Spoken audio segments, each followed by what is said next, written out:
Hace 50 años París no era una fiesta, sino que era una pradera completamente incendiada. Estamos hablando de mayo del 68 y queremos conversar de este tema con el historiador Claudio Rolle. Yo creo que Claudio no tenía 10 años para mayo del 68, pero como es historiador y como es un buen historiador, nos va a transportar a las circunstancias y al contexto histórico que ese movimiento representó, que ese movimiento vivió. Me acompaña Eliana Rosas. Bienvenido al programa, Claudio. Muchas gracias, Héctor. Claudio es doctor en Historia, tiene un doctorado en la Universidad de Pisa, se formó en la Universidad Católica, es autor, entre otros libros, del siglo XX chileno, y tiene también un libro sobre el año 1973, que es el año que vivimos en peligro, pero que no se titula así, sino que se titula... ¿Cómo se titula, Claudio? La vida cotidiana de un año crucial. La vida cotidiana de un año crucial. Bueno, ya te he dado la bienvenida también Eliana. Hola. Y partamos por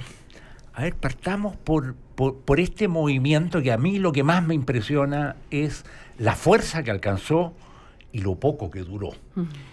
Bueno, porque ya a fines del mes de junio el movimiento era parte de la historia ya. Bueno, eso es parte del atractivo, del vértigo que genera un movimiento como este, con gente muy joven, con gente que tiene ambiciones, más bien expresión de deseos, ¿no es cierto?, muy, muy amplia y que tienen mala conducción política, finalmente. ¿Fue una revolución, Claudio, o no fue una revolución? Mira, yo siempre pienso que es una revolución en la capital de la moda. Y entonces eso hace que sea efímera. La moda tiene esa característica. Ya, pero en esa misma capital habíamos tenido una revolución francesa. Pero que no era la capital de la moda entonces. No a pesar del vestuario del rey Luis XIV. Sí, y de María Antonieta. Claro, pero no era lo que es el prêt-à-porter y toda esa historia, que tiene que ver con la sociedad de masa y tiene que ver además con los años 60. Yo tiendo a pensar, por ejemplo, que una gran revolución que se produce es decir, París ha sido una ciudad revolucionaria siempre, porque no es solo el 89, el 30, el 48, el 71, el 34, en fin, tiene distintos momentos con mayor o menor intensidad de movimientos de revuelta y revolucionarios. Pero yo diría que hay una revolución que es mucho más duradera, por ejemplo, y menos estentoria probablemente, en París, que se da en los años 20. Cuando las vanguardias antiísticas, cuando, ¿no es cierto?, lo que había sido, que había comenzado en el centro de Europa, en Alemania, se comienza a trasladar a París, y esa década, tú le hacías referencia a París en una fiesta de Hemingway, ese es un momento donde la huella de los cambios que se producen, y no solo en el ámbito artístico, sino también en el ámbito del pensamiento. Para quienes nos dedicamos a la historia es muy importante lo que sucede en Francia, no necesariamente en París, pero al final todo deriva en un país como Francia, deriva en París en la historiografía, con la Escuela de los Anales, etcétera. Ahí hay una revolución, digamos, en el sentido de que se producen transformaciones, se ponen en marcha procesos que van a ser muy duraderos. Entonces yo diría que lo que sucede en el París del 68 es una revuelta. Una revuelta en el sentido de que hay una sensación de desatoro, de desahogo, de algo que parece intolerable, un orden de viejos que parece intolerable. Surgen jóvenes inteligentes, brillantes en muchos casos, con una oratoria poderosa, que están mirando además un mundo que está lleno de tensiones y piden un espacio. Tienen la fantástica ocasión, ¿no es cierto?, de movilizar mucha gente. Se produce este movimiento espontáneo y uno va midiendo día a día. Se unen los obreros.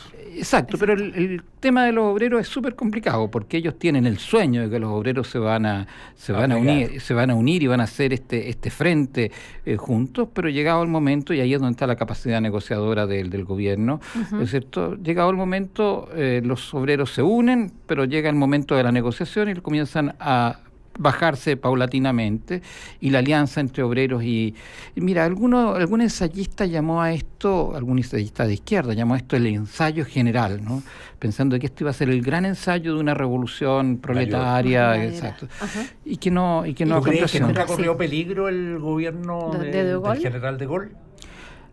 Eso es difícil de decir, digamos, pues sería un ejercicio un poco contrafactual.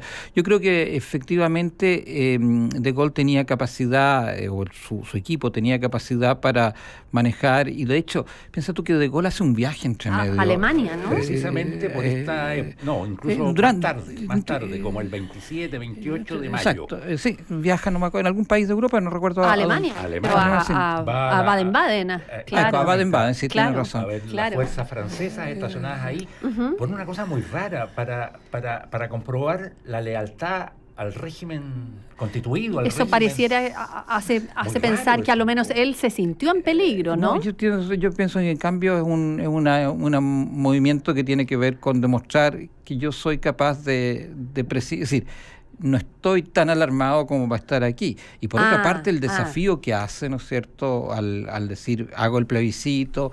Es decir, es un acto de permanente gallito, de probar fuerza, y la manifestación de fines de mayo, ¿no es cierto?, de apoyo a De Gaulle va a ser fundamental, digamos. Porque esa es la manifestación más grande que conoció París en mayo del 68. Exacto, la de apoyo al general de Gaulle. Y no las manifestaciones generadas por los alumnos revoltosos. Es un poco lo que el año pasado, en toda la situación de Cataluña, marchas para acá, marchas para allá, o manifestaciones para acá, me hizo recordar un poco eso, porque las manifestaciones de apoyo a la no salida de Cataluña de España fueron muy, muy numerosas también. Entonces, que hacían recordar un poco esto, que uno piensa que los dueños de la calle son uno, en realidad la calle es más disputada. Este vínculo, Claudio, que tú planteas entre estudiantes y obreros y sindicatos, Partido Comunista, ¿no? En mayo del 68, curiosamente, después del movimiento, y una vez que De Gaulle adelanta las elecciones, se ve, sin embargo, completamente destruido el vínculo, y esas fuerzas, de alguna manera, las fuerzas de izquierda, y concretamente el Partido Comunista, pierde posiciones en el Parlamento, y el general de Gaulle sale en ese sentido fortalecido. ¿Cómo se explica esta especie de ensayo frustrado? Yo creo que se explica en parte porque esto es una gran revuelta, digamos, donde el proyecto es un proyecto muy efímero o no volátil, digamos, no sé, son grandes discursos, grandes eslogan. Hay una cosa fascinante en la forma. Yo recuerdo la película de Héctor Escola, ¿te acuerdas? El baile, Le Bal, que tiene un episodio donde se muestra esto película. De manera muy indirecta, pero uno ahí nota la ciudad en revuelta, y en ese sentido la ciudad en revuelta finalmente, cuando no tiene un proyecto que sea verdaderamente cautivante, que envuelva al grueso de la población, aquí son los jóvenes, son los sindicatos que reclaman su espacio y no logran atraer al resto de la población, que se manifiesta en la calle. Entonces, en ese sentido, no es patrimonio solo de los rebeldes la calle, sino también de quienes quieren a una conducción. Por otra parte, De Gaulle es una figura que tenía toda su carga y que finalmente, como estratega, tiene una cierta estrategia política interesante, en mi opinión. Ahora, con todo lo fracasado con que podamos mirar hoy día la Revolución de Mayo del 68, y con todo lo exitosa que puede haber sido la estrategia del gobierno de Pompidou en los tiempos del general de Gaulle,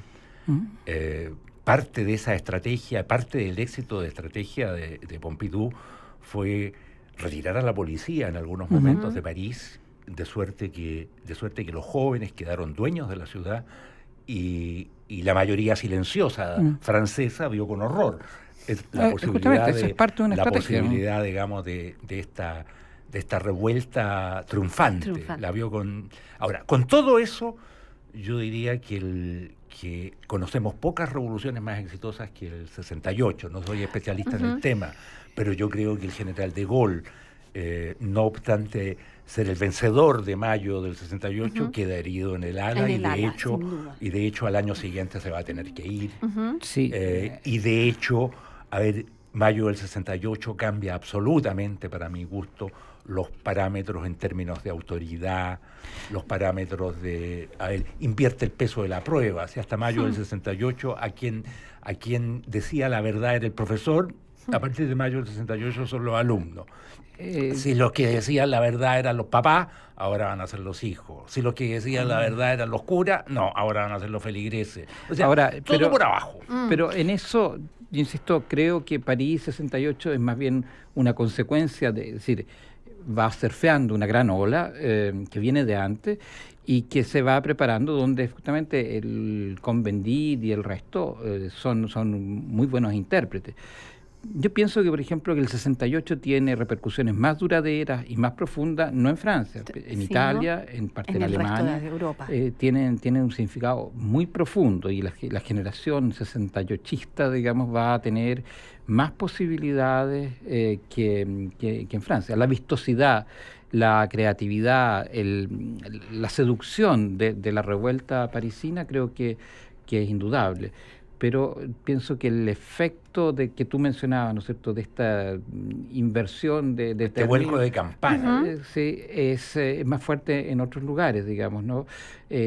Tú dices, claro, De Gaulle se retira. De Gaulle estaba también viejo, cansado, había tenido una prueba de fuerza en esto. Y había tenido unos resultados electorales ya en el 65 maletos, exacto. ¿No? O sea, había llegado raspando. Exacto, y había pasado... Sí, pero logró una gran mayoría en el mes de julio, fueron las elecciones, yo creo, ¿no? ¿O junio? No. Junio fue el plebiscito. El plebiscito, pero... Las elecciones son algo después.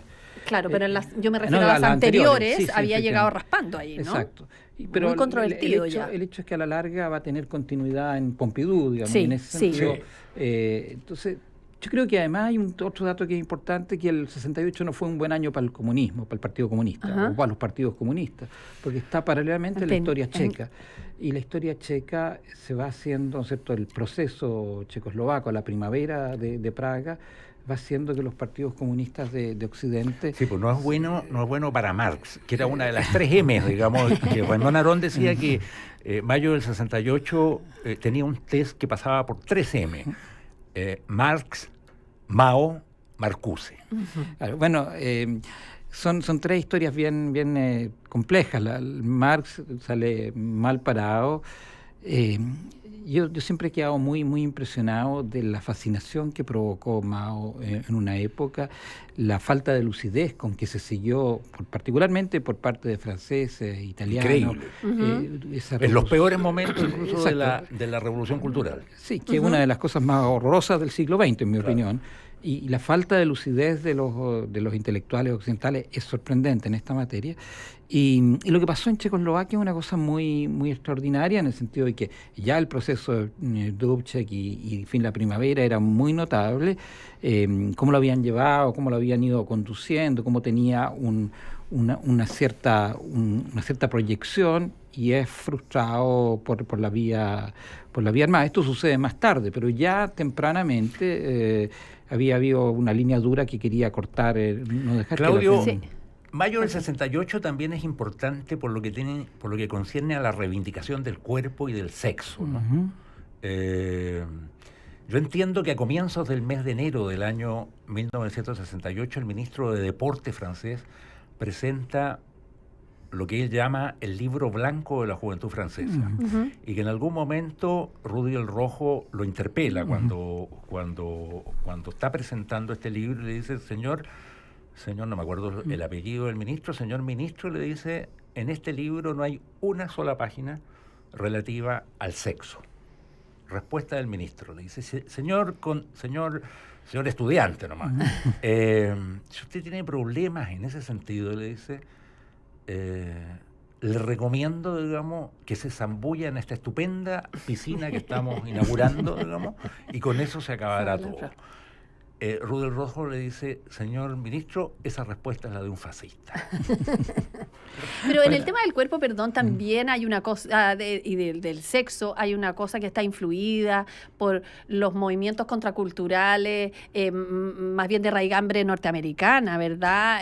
La revolución de las flores, los hippies, el movimiento beat y todo eso. Pero es muy abierto. Es muy abierto. En parte, mira, el tema de la píldora, que parece un tema... de la píldora anticonceptiva, ¿sí? Planteó una serie de cuestiones, digamos, entre ellas...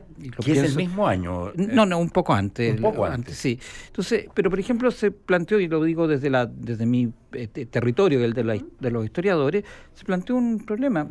Los historiadores no habían estudiado la sexualidad. Entonces, de urgencia, ante esta revolución que comienza... Había pasado lo mismo un poco antes, cuando el año 59 la Naciones Unidas establece la Declaración de Derechos del Niño. De repente nos damos cuenta de que no tenemos historia de la infancia. No obstante, todos los historiadores han pasado por historiadores y historiadoras han pasado por la infancia, no había historia de la infancia. Entonces, un poco de urgencia. Philippe Ariès escribe uno de los primeros libros en esta materia, pero es un tema que hay que descubrir porque la sociedad necesita saber, y con la sexualidad pasó un poco lo mismo. Entonces, ya el tema parte de la píldora, parte de debates que tienen que ver justamente con una expresión de mayor libertad, que venían de Estados Unidos, etcétera, y llevan a que se produzca esta posibilidad de decir, bueno, aquí todo es posible, queremos fundamentalmente ejercer nuestra libertad de gestionar el cuerpo, etcétera. Hablábamos un poquito antes con Héctor de que también el 68 es el año de Humanae Vitae. Claro. Hay estos dos contrastes, ¿no es cierto? Y Humanae Vitae no es que la haya sacado de bajo la manga Pablo VI, sino que es un tema que venía... es un tema que en algún minuto en el Concilio Vaticano II se había planteado. El Vaticano terminó el 65.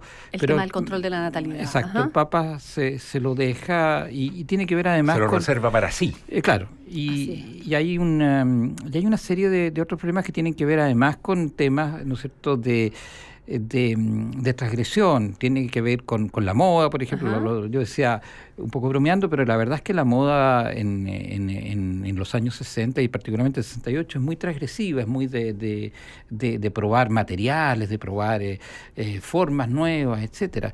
Es un momento de saltar límites, en romper convenciones que ciertamente con esta... borbotón de Mayo habían sido... Mayo, en estricto senso, no es un movimiento muy feminista, ¿no? No, yo diría que no. Yo diría que no tiene. Aquí se pasa a este uso de las imágenes, ¿no es cierto? Son muy famosas fotografías de jóvenes mujeres, claro. pero finalmente es un tema de manejo de imágenes.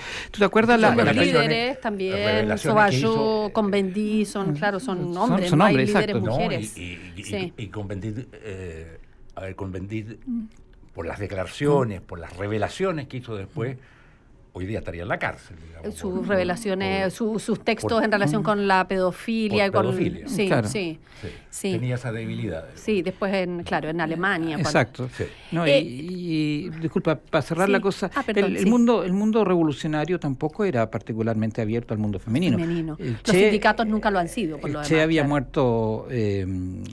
pocos meses antes, en octubre, ¿cierto?, del 67, estaba todo el mito del Che. El mito del Che era un mito súper potente y muy poco cercano al mundo femenino. No obstante, exacto. Es un prototipo de un modelo que no pesca, que no pone atención hacia el mundo femenino.